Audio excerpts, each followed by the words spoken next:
We are Fantail Ridge and we are in South Auckland, New Zealand. New channel,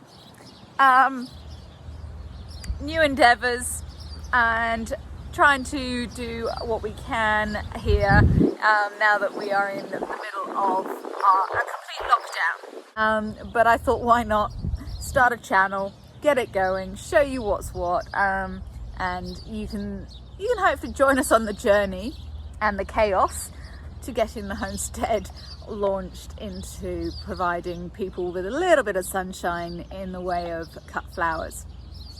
I've been tinkering away the last few weeks, getting a few things off the ground, seeds started in the greenhouse, which is behind me.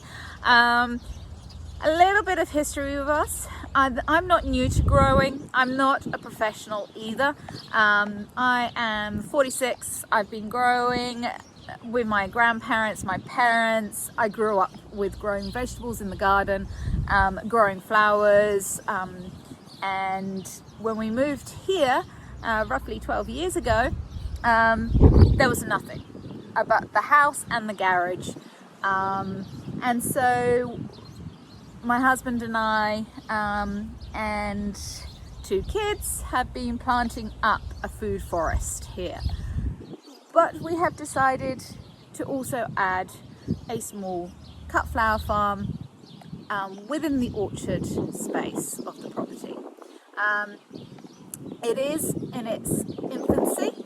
We are just starting off with these flowers, and so really it's a learning curve for me as a gardener and a home grower to start going a little bit more commercial in terms of actually trying to provide a service and products. So I thought it would be really neat to show you what we're facing, how we overcome some of the challenges like the wind, and see what we can do.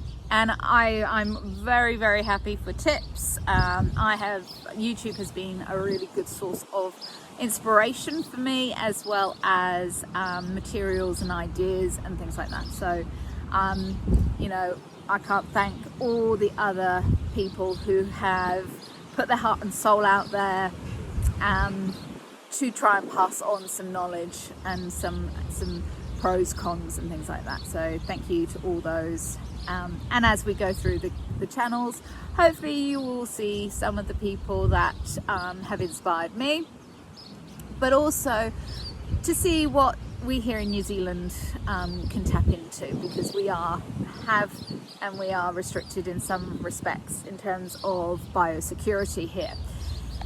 Which brings me to just sort of tell you a little bit about our property. So we have 7 acres of New Zealand native bush, which we are caretakers of.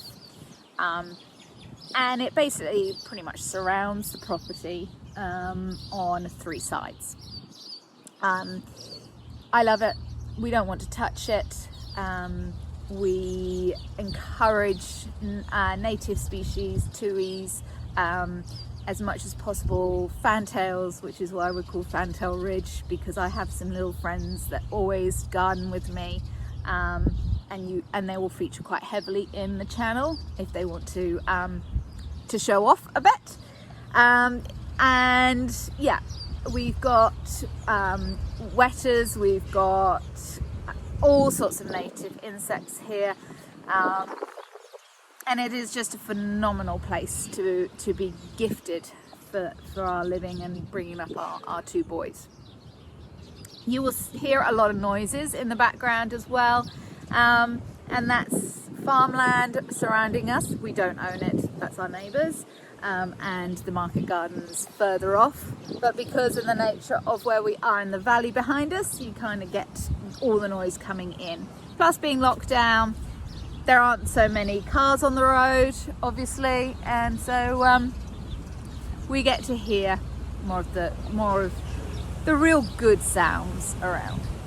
Okay, so I'm going to tell you a little about the acre. So we've got 8 acres, 7 of its bushes I've mentioned.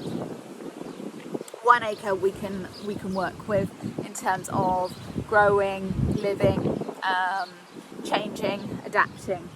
The house pretty much, and the home veggie garden, the 2 back paddocks where we have our goat and our bees, that's pretty much half an acre.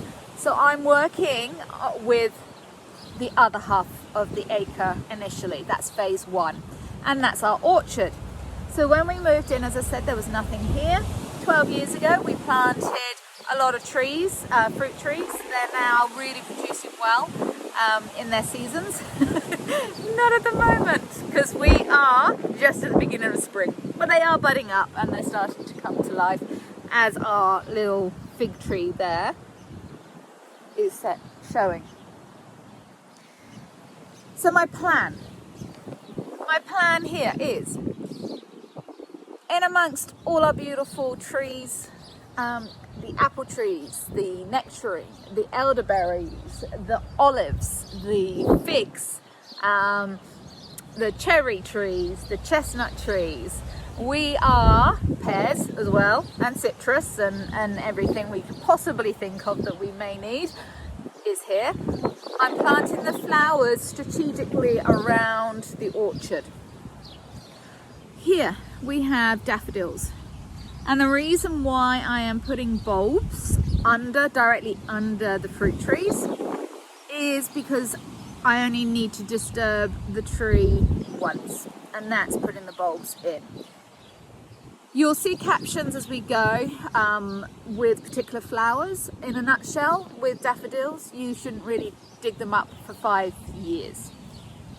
These are all ones I've had around the property for those 12 years, and I've been digging them up and purposely putting them here. So I won't be disturbing this tree's roots or these bulbs for another 5 years. And this is the same I'm going to be putting. We haven't done the lawns, it's been very wet, and I'm digging them up anyway. And this is life, you know, you get weeds and you get grass. This is all going to end up being completely different. So highs and lows, you've got to pick your battles. So here is going to be daffodils. We're going to have daffodils underneath this fig tree as well. This is also fig. We get giant ones like that off this one. And just so you know, what I actually was doing with the orchard, we have about 30 chickens and 1 rooster spot. And I moved them around the property, and they clear. So generally I use them to do my lawn mowing. It feeds them, you get awesome eggs, they're happy, and it means that basically I don't have to get the lawnmower out. I just have to move the chickens.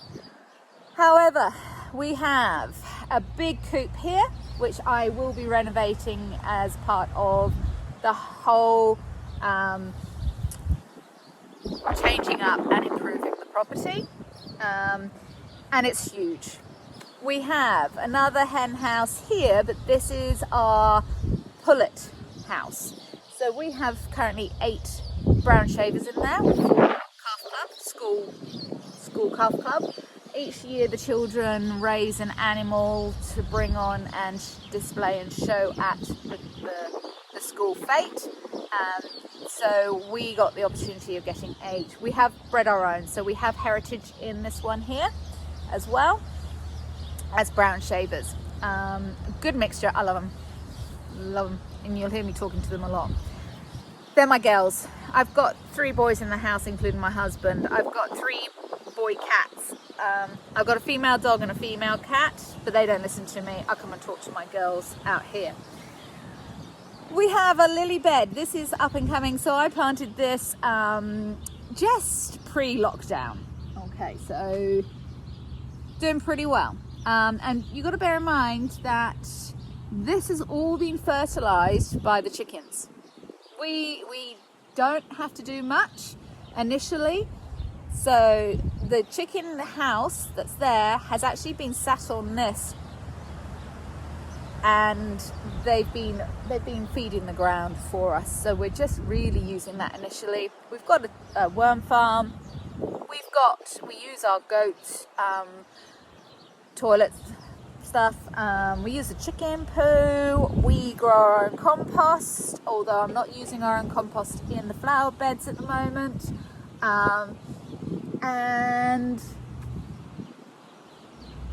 we've got comfrey. I make comfrey tea, if you haven't heard what that is. Comfrey leaves are really, really rich in nitrogen. You can break them down, steep them, make a tea-like liquid, 10 ml per litre, I think it is. And you can mix it with water to dilute it, because it can get pretty strong. And you can feed it to your plants or your vegetables or your trees. Similarly, what you can actually do with comfrey leaves is you can just break them up and use them as mulch. Citrus trees particularly like it, I've realised over my time here. As I say, I'm not a professional grower. I don't know it all. I will make mistakes. It's a learning curve. I don't know everything, and I don't pretend to know everything. This property will change dramatically over the next year. This is ground zero. We're going to work up and see what we can do.